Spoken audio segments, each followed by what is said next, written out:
Hello, and welcome to This Indigo Life and this week's episode of Saved, Single, and Black, where we discuss marriage, relationship, and dating from the Christian single woman's point of view. I'm Bridget Blue, and I'm joined today by my friend and sister in Christ, Ana Mejia. We recently watched Black Love Live LA. So for those of you that perhaps are not aware, Black Love is a series that is on OWN, Oprah Winfrey's network, and it profiles a lot of Black couples, married Black couples specifically. They have just started a new season. There's a little bit of a break between, I think it's episode 4 and when the episodes resume. So I was online on YouTube, fell down that hole, and I discovered that they had done tours in various cities from their previous seasons. This season is season 4, I believe. And so I started watching those clips and I loved them. Anna has watched them and we thought we would get on here and talk about it. I think the clip that we both most recently watched was the one Black Love Live LA. And it was the one where they were talking about how the husbands have helped the women grow. So what were your first impressions? What stood out to you? Definitely appreciate the fact of you inviting us on here to chat about this. Yes. Near and dear to our hearts. And I love the idea of love and families, right? And if you are going to marry, you are in a partnership, hopefully with someone that is your friend, someone that you've grown with in terms of your views, your values, and even your communication styles. And that's what I've noticed with the first couple in particular, how open they were, how brutally honest they have been with one another. And that's right up my alley. You know, there are things that have to be said sometimes. And the longer you wait, the more things can fester or go unaddressed, because there may never be the right time, right? And you know, as women, we've at least growing up in church, you always learn you have to wait until the right time before you tell dad this or that or the other thing. And not everybody has time for all of that. From the very beginning, that jumped out to me, how this couple learn to know that because they love each other, what they're saying is coming from a place of, I want to encourage you, I want to grow you, I want us to grow together. So even if it turns into an argument, you know, they're fighting for each other and not against each other. That first couple was Devale and Khadeen Ellis, and I love them because they are New Yorkers, and they mentioned the fact that they're very straight with one another, right? And how it reminded me of an article that I read. If you needed to say something to your partner, just you kind of make a clean, swift cut, right? And so when hearing Devale and Khadeen talk about how the ways that they are able to offer one another kind of constructive criticism and letting one another know about what they do and do not like. It also reminded me of that saying about iron sharpens iron, right? And so how they're able to really just kind of cut to the chase and just kind of be brutally honest. So you're right, I did enjoy that. One thing that I was a little conflicted about was Devale was saying how I knew she was a strong Black woman, and so I could talk to her like that. I could just be straight with her like that. I get so annoyed by that single strong Black woman narrative because yes, we can be strong, but that's not all we are, and we are soft too, and we have emotions, we have feelings, and so I don't know. What are your thoughts on that? I appreciate that comment for sure. And your response and reaction to it. I can definitely appreciate that. But what I love is that she had to teach him to use some tact. She had to educate him even on what that meant. Like, you realize you have to use some tact. I may be strong, you know, but I am also soft. And so there is a way that you will speak to me, just as, you know, you have to respect your spouse, your friend. I could say it and disrespect you. It's not going to communicate as well. It's not going to come across as well. We're not going to get the results that we want. So because we're fighting for each other, how can we do this without hurting one another? And so as much as she was as direct with him as he is with her, what I've learned or what I enjoyed seeing reinforced is that as a couple, you can move the parameters, you can redefine what you want. And you know, and having that conversation about even what he thinks a strong Black woman is before you marry, right? While you're friends, that helps you get to a place where conversations are fluid, and you will understand that this person has your best interests at heart. In the end, that's what it should be about when it's a partnership. Mhm. I love that. I like that. That brings us to our next couple that was featured or highlighted, Sterling Brown and his wife, Ryan. Now, personally have not watched all the seasons of This Is Us. Are you a This Is Us fan? All the way. Your favorite character actor on there. Okay. I just love him just from the snippets that I've seen on like Black Love, and he was in something else. Oh, Black Panther that I just watched again. I was like, that's right, he was in Black Panther. So, you know, I love his work, but they were asking, them posed the question to Ryan, well, how has Sterling helped you grow? And she talked about his frugality. So I appreciated her answer. And I thought, you know, one of the things that she mentioned that resonated with me when I was listening to it was the fact that it taught her what he values. And I thought that was really important to note, because it appears to be that marriage is a journey, right? And so as you're on this journey together, you are continually learning about one another. And like she said, I'm learning, he's helping to grow it. He's helped me to appreciate money and appreciate the value of things more. And by doing so, I'm learning what he values that much more. You know, I don't know. What are your thoughts? And isn't that a unique way to face conflict with your partner? Um, I had someone give me some really sound advice at one point when I was dating. She said, you know, everything about him is going to smell like roses right now, but pay attention. There are going to be some things that will rub you the wrong way. They will irritate you. And once you're married, it escalates. It's amplified. Like it bothered you this much when you were dating, but now it's like better. And so I thought about that as I listened to Ryan Michelle, you know, having to deal with someone, and I'm using that word very specifically, like you're dealing with this situation. It will feel like you're dealing until you realize that there's more to it than that. When you look at the person for their qualities and you step outside of your own feelings, you'll see that their actions come from a different place. It's deeper than what you see on the surface. So it wasn't about him controlling her finances, right? It wasn't about him not wanting to spend money on certain things for the house, etc., whatever she wanted to buy for herself. It's about, we have a bigger goal, and instead of us throwing this money away, right, and spending on everything because we can, let's invest and work towards something bigger. And so I did appreciate her sharing that, because honestly, the biggest problems I hear about marriages are communication and finances. And so when you step outside of your feelings and you look at this in a more logical way, you realize, okay, he can give a little bit in this area, but now I understand why. And something else that she mentioned too was just about learning how to be more focused. And so I appreciated that as well. I feel like it's fairly aspirational. And so that's one of the reasons why I like to watch things of this nature. I think there's things that we can learn and kind of glean from everyone's experience, right? And so as I was sitting there watching it, I started scrolling through the comments as well, right? Because, you know, half the fun of watching YouTube is like reading people's comments. Somebody was like, let me tell you, I have never met a respectable Black man, unmarried and from my generation, in my entire life. But it's a pleasure to watch those that are.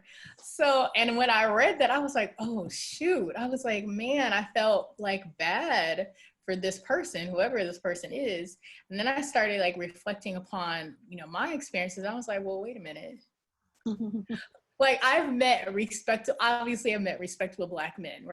But when I started scrolling through the encounters that I've had with like single Black men, I was like, oh, this person's character wasn't really on point. Oh, this person kind of showed a lack of integrity. But you watch programs like this, Black Love, And it's like have their stuff together. They appear to be of good character. They appear to be, have integrity. But then you look at what you've encountered and you're like, but I haven't been able to encounter that. So I don't know. Do you think we're setting ourselves up for like disappointment by watching shows like this? Is like the black man of high character and integrity a unicorn? What are your thoughts? What are your thoughts? That's an interesting question and an interesting emotional journey. Right? Things about this, right? I'm pretty sure that there are, wonderful Black men who are sharing our same values and have been through some processes that have them being closer in line to where we are. They Mm-hmm. live in New York, perhaps. I don't know. I'm just kidding. I don't know. Um, but I think if we think back to the theme of the video, people can grow each other into something. So it's quite possible that all these married men that we see have all these wonderful qualities have them because they are in partnership with people who are building them up as well. When you think about when is a man actually ready, right, for something like what we might be looking for, it might not be at the time that, you meet them. They'll have to go through some experiences to become that person, just like we've gone through some experiences to become closer to the person that would be that wife that can be part of that type of household that we are now dreaming about, right? It's an interesting journey. I know that I do always love the idea of love. I love watching and learning from other people's experiences. I think I said this earlier. That's probably why this show really caught my attention during quarantine, watching all these different couples, people that we've seen, actors that we like, and to see that they've been through some stuff that I don't want to go through. And it's interesting when you see an actor and you think, oh my gosh, he's so wonderful. You see him in articles, you read about him in articles, see him in interviews, he's so wonderful. But his wife will tell you, what she had to do to help him get there and what he had to surrender in order to get there. I'm thinking back to Terry Crews and his wife, like such a lovely person, but they had to go through some stuff, right? Well, he's still going through with his mouth, but that's another that's another issue. But go ahead, continue.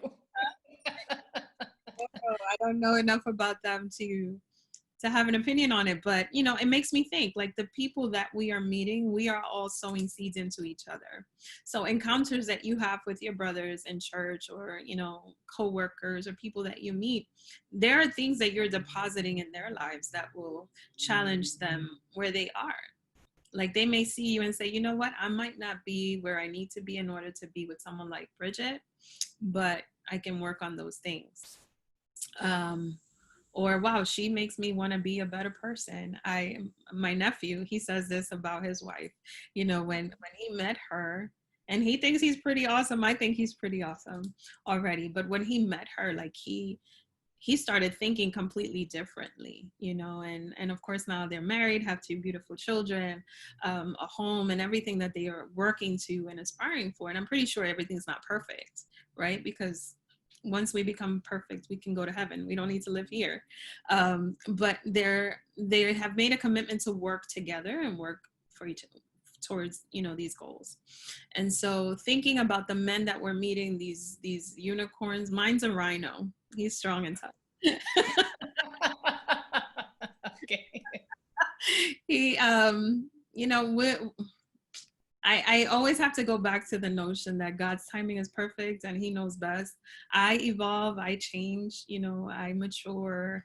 I learn things about myself in relation to friends like you. When we talk about certain things, you've brought me to places where I've thought about things I haven't thought about before after that conversation. Mm-hmm. And I would hope that all those seeds in good, solid friendships and relationships that we have with other people are building us for that moment when we meet this rhino or this unicorn. And I hope he's having some of those interactions with mature individuals that can pour into um, his life. And I think about transparency, right? When we look at people that have been married 30, 40 years and they've been through some stuff, are they pouring those lessons into the next generation? Hopefully men are having these conversations too. Yeah. And we don't have to wait until they're 70 and ready. Hopefully. We'll see. I don't know. Do men talk like this? That is a good question. I would be very curious to know. And I mean, you know, even outside of, say, like a men's group at church, right? Like, I don't know if men, I know that men can gossip, right? I've heard men gossip. But do men sit around and talk about relationships in the ways that women do? That's a good question. That's a good question. What is your ideal man? I think the first thing that comes to my mind, yes, there's definitely like an aesthetic that might draw your eye, but that person can open their mouth and it's like, stop talking, you can exit left, right? So I think for me, it's definitely has to do more with character and like common ground. Do we have similar values? Can we be friends, right? Like I find that I'm the type of person that I can make associations very easily and quickly. I can be somewhat of a social butterfly, but can I really be friends with this person? Do they intrigue me? What they have to say, does it challenge my thoughts? Or, you know, what are they about? What are they aspiring to do with their lives? And so all of these things can make you so much more attractive than just the physical or the racial background, right? Looks are fleeting, you know. That's true. Aunt, and I always think about this with my aunt and uncle. They married young when she was very young. They're still married, have a lovely family, grandchildren and everything, but they went through a situation where after a near fatal car accident, she had to help him recover a lot of movement, just help him, you know, come back to life almost, even emotionally, right? Because you're dealing with this as a husband that now, you know, you're healing physically from all these injuries. You whatever he dealt with, guilt because he was driving the car that was impacted. Who knows what my uncle went through? But all I know is that my aunt, like her fire pushed him to fight, to get stronger, you know, to even be able to walk again, and all these other things that and this happened about 25 years ago, this accident. And so when you think about marriage these days, if they're married 40 years, let's say, how many marriages do you know last 40 years, and how many face these type of situations like 10, 15 years in, and still survive, right? He has to let her help him.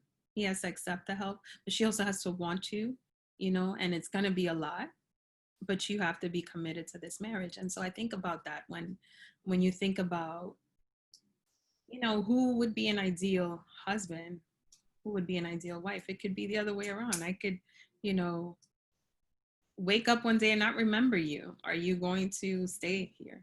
One of my favorite movies is 50 First Dates, because he fall in love with her today. I mean, it's kind of cheesy, it's kind of quirky, but just thinking about that, will I love someone that much?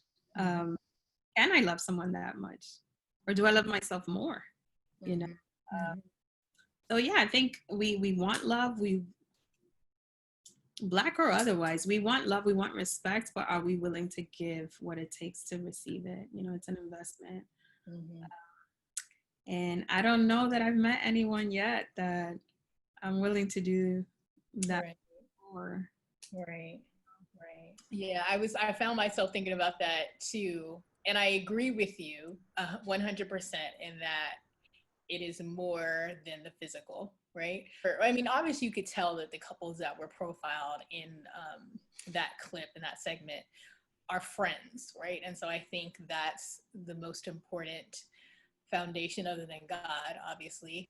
One of my favorite movies is When Harry Met Sally, how their friendship evolved and how they like ended up together after becoming friends. Like, I love that. All right, final thoughts, overall impressions of that segment in general. My final impressions. Oh my gosh.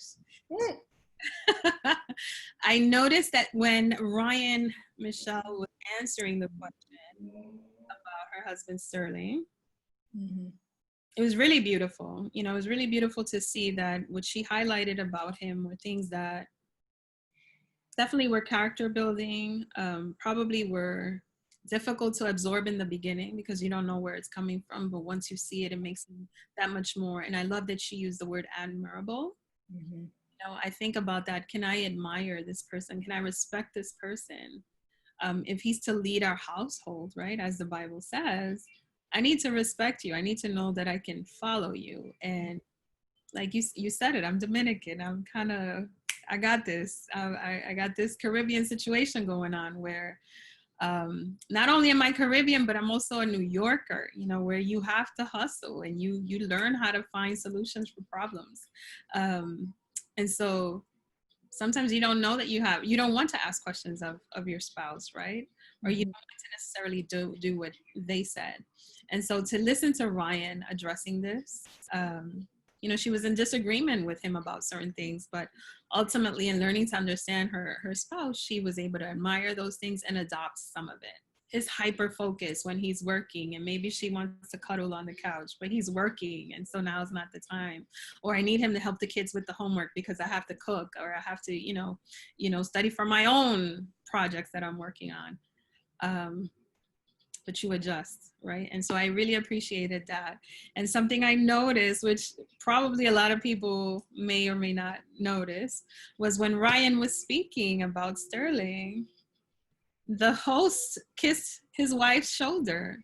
And something about that made me say, oh my God, did he hear her say something that just made him think, this is what my wife would say about me? Or I just love my wife so much because she has said this about me before.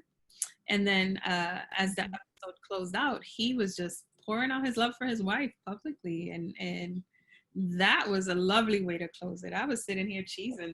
That's what I'm talking about. Love is amazing. Yeah, yeah. With respect and just admiration. It's beautiful. Mm-hmm. Definitely. I appreciated the topic. Another principle that I've heard or I read of marriage or relationship experts speak about in terms of when you become married, your spouse is a mirror. If I'm single, I'm living by myself, I may kind of know I'm a little selfish, but it's not something I focus on because it's just me, right? But when I become married, I can no longer act in the same manner, right? And so if I am more than just a little selfish, that will soon become apparent because now I have this other person in my space trying to share my life, and they're able to hold this mirror and say, okay, wait a minute. When I see this, how am I going to react? And so I think that those couples on the show are a great example of what it means, or what it looks like rather, when couples are able to hold the mirror up to one another and the partner uses that as an opportunity to grow and to become better as a person. And so that's something that I really appreciated from watching that segment. So on that note, thank you so much for joining us on this edition of Saved Single and Black. We hope that you will become a part of the conversation. Leave some comments in the comment box. Don't forget to subscribe, like this video, and then hit that notification button so that you are aware of when we post additional videos in the future. Thanks so much for watching.